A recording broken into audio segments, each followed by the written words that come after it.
नमस्कार, welcome to hashtag study education. इस video में हम जनरल स्टडी के अंतर्गत घटना चक्र के बायोलॉजी यानी जीव विज्ञान का रिवीजन कंटिन्यू करेंगे, जो आने वाले सभी कॉम्पिटिटिव एग्जाम्स में जहां पर भी जनरल साइंस से प्रश्न पूछे जाते हैं उन सभी एग्जाम्स के लिए यह सीरीज काफ़ी रिलेवेंट साबित होगी। इस वीडियो में हम मिनिमम समय में मैक्सिमम क्वेश्चंस को कवर करने की कोशिश करेंगे, जिससे किसी भी एस्पिरेंट का समय अननेसेसरी वेस्ट ना हो। चलिए रिवीजन शुरू करते हैं। पहला टॉपिक है जीव विज्ञान की उपशाखाएं। इसमें है जंतु विज्ञान अध्ययन करता है, तो यह जीवित और मृत जानवरों का दोनों का अध्ययन करता है। पक्षियों का अध्ययन ऑर्निथोलॉजी कहा जाता है। वंशागति का अध्ययन जेनेटिक्स कहते हैं। पर्यावरण के अध्ययन को इकोलॉजी के अंदर करते हैं। जीवाश्म का अध्ययन पैलियोबायोलॉजी कहा जाता है। फूलों के अध्ययन को एंथोलॉजी कहते हैं। कीटों के वैज्ञानिक अध्ययन को एंटोमोलॉजी कहा जाता है। और जनसंख्या एवं मानव जाति के महत्वपूर्ण आंकड़ों का जो अध्ययन है वो जननांकिकी के अंतर्गत होता है। विभिन्न संस्कृतियों के वैज्ञानिक विवरण के तुलनात्मक अध्ययन को इथनोलॉजी कहा जाता है। जैविक जगत में होने वाले कार्य गुण पद्धति के अध्ययन को, इस ज्ञान को मशीनी जगत में उपयोग करने को बायोनिक्स कहते हैं। आगे देखते हैं। पैलियो वनस्पति के अंतर्गत अध्ययन करते हैं पादप जंतुओं का यानी फॉसिल प्लांट्स का। आगे बढ़ते हैं। रेशम कीट पालन के अध्ययन को सेरीकल्चर कहते हैं। मधुमक्खी पालन का अध्ययन एपीकल्चर कहलाता है। आगे सुमेलित करते हैं। फूलों की खेती फ्लोरिकल्चर, फसलों की खेती एग्रोनॉमी, सब्जियों की खेती को ओलेरीकल्चर कहा जाता है। फलों की खेती पोमोलॉजी कहते हैं। पीसीकल्चर में मछली पालन का अध्ययन होता है और हॉर्टिकल्चर में फूलों का अध्ययन किया जाता है। आगे देखते हैं। लेक्सिकोग्राफी, यह सुमेलित है शब्दकोश के संकलन से। फिलोलॉजी भाषा की संरचना एवं विकास तथा इतिहास का अध्ययन इसके अंतर्गत होता है। आगे देखते हैं। आइकोनोलॉजी, यह प्रतिमाओं और चित्रकला का अध्ययन करता है। आइकोनोलॉजी यानी ये आइकॉन से बना हुआ है। आगे देखते हैं। बीटी कल्चर, इसमें अंगूर की खेती को बीटी कल्चर कहते हैं। कीट संवर्धन, इसके अंतर्गत कीटों की वृद्धि करने का यह विज्ञान है। वर्मी कल्चर में प्रयुक्त वर्म शब्द होता है अर्थवर्म से। आगे देखते हैं।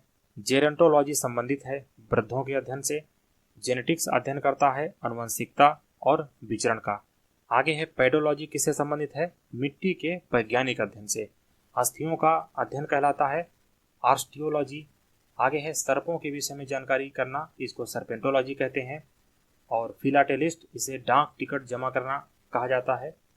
साइकोलॉजी यानी मनोविज्ञान, फिजियोलॉजी, पैथोलॉजी, बैक्टीरियोलॉजी में बेमेल कौन सा है? तो इसमें साइकोलॉजी बेमेल है, क्योंकि यह एक सब्जेक्ट है।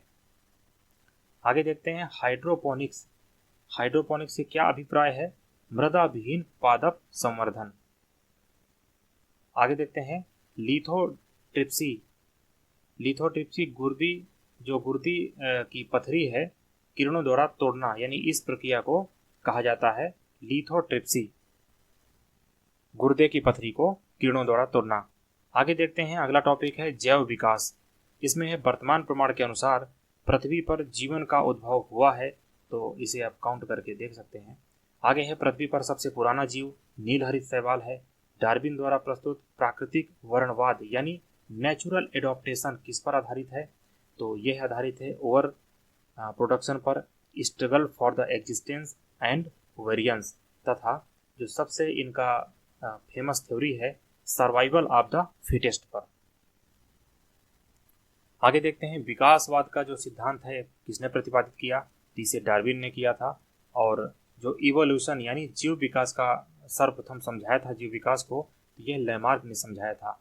आगे है। विकास के उत्परिवर्तन सिद्धांत यानी म्यूटेशन को हुगो डी व्रीज ने प्रतिपादित किया था। सही सुमेलित देखते हैं। विकास का सिद्धांत डार्विन से संबंधित है। एक जीन एक एंजाइम की परिकल्पना पीडल एवं टैटम ने किया। ऑपरेशन अवधारणा यह जैकब और मोनोड का दिया हुआ है। आगे है। विकास का मुख्य कारक है प्राकृतिक वर्ण। जैव विकास के संदर्भ में सांपों के अंगों का लोप होने को स्पष्ट किया जाता है। तो यह स्पष्ट कैसे करते हैं? अंगों का उपयोग और अनुपयोग किए जाने के ऊपर, यानी यूज और अनयूज के ऊपर। आगे देखते हैं, भारत की विशाल वन बिल्लियों में से वह जिनके बारे में कहा जाता है कि वह हाल ही में विलुप्त हो गई है, तो यह चीते के बारे में कहा जाता है। आधुनिक मनुष्य के हाल का पूर्वज है क्रो-मैग्नोस मानुस। आर्कियोरेटिक्स ये क्या है? ये है जुरेसिस युग का एक सबसे पुराना पक्षी। आगे सेम क्वेश्चन रिपीट है।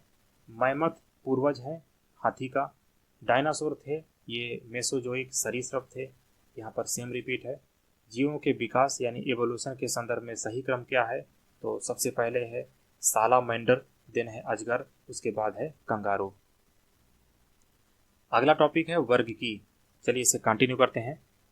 जीव विज्ञानियों ने पादप जगत और प्राणी जगत की जातियों को बहुत बड़ी संख्या में ज्ञात किया, ढूंढ निकाला और पहचान लिया है। संख्या की दृष्टि से अब तक ढूंढे हुए और पहचाने हुए जीवों में सबसे अधिक संख्या किसकी है? तो सबसे अधिक संख्या है इंसेक्ट्स की, यानी कीटों की। आगे देखते हैं, कथन और कारण से संबंधित एक प्रश्न है। अमीबा विभंजन द्वारा जनन करता है और इसका कारण क्या दिया है? सभी एक कोष की जीव अलैंगिक विधियों से जनन करते हैं।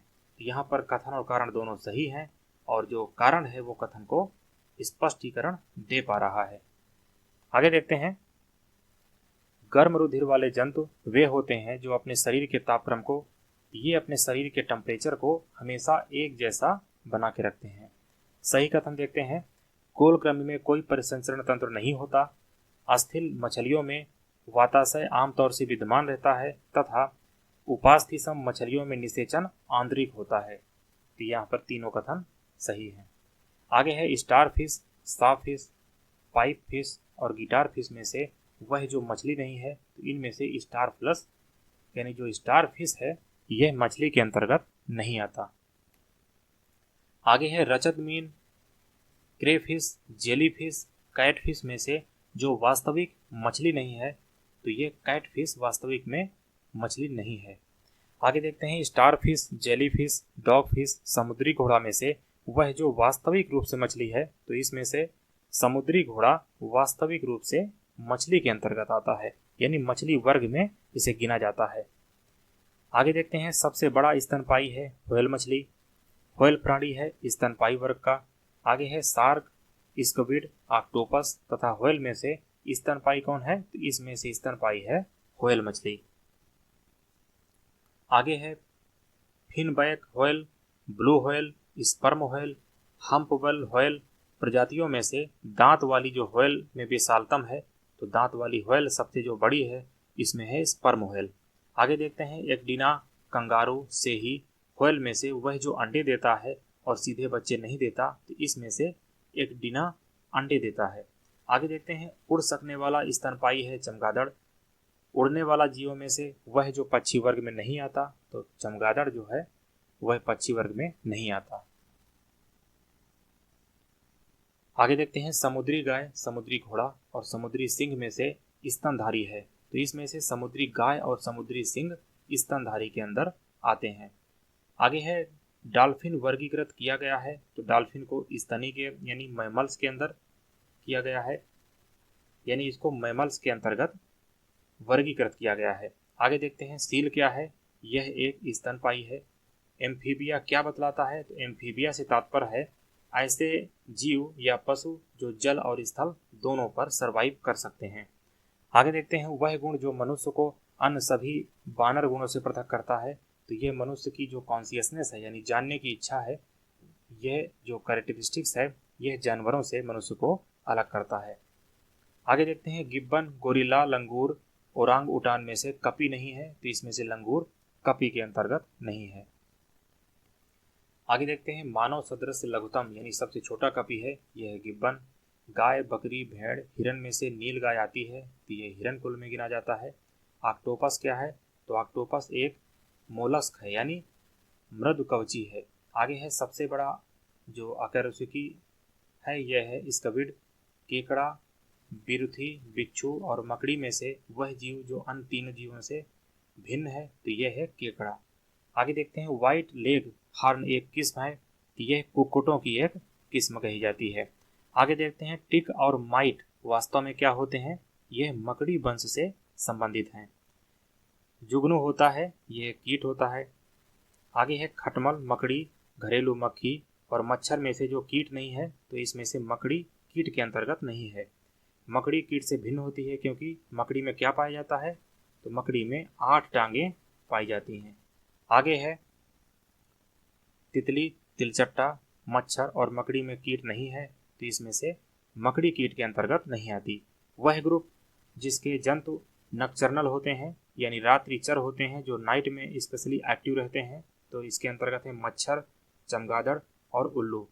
यहाँ पर मच्छरों के बारे में कथन दिया हुआ है, केवल नर रक्त चूसते हैं, केवल मादा रक्त चूसती है, मादा पौधों का रस चूसती है, मादा की अपेक्षा नर के डैने बड़े होते हैं, नर की अपेक्षा मादा के डैने बड़े होते हैं। यहाँ पर 5 और 2 यानी केवल मादा रक्त चूसती है और नर की अपेक्षा मादा के डैने बड़े होते हैं, ये स्टेटमेंट सही हैं।